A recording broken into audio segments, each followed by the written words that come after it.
Here's how to get the switches out of a 2002 Suburban or Excursion. Take one of these tools, lay it right down here, and push up. And there's two recesses right there.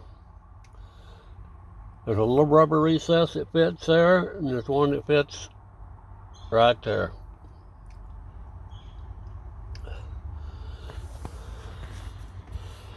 Now let's see if I can get the other side out.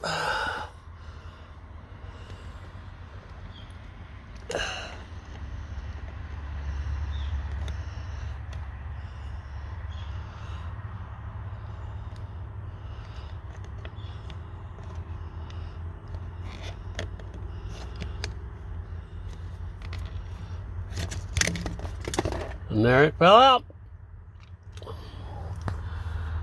Voila. Now go get the other steering wheel and get the good buttons out of it and put them in this truck. This one, the horn honks when you press the on button. Beep, beep. I don't like that.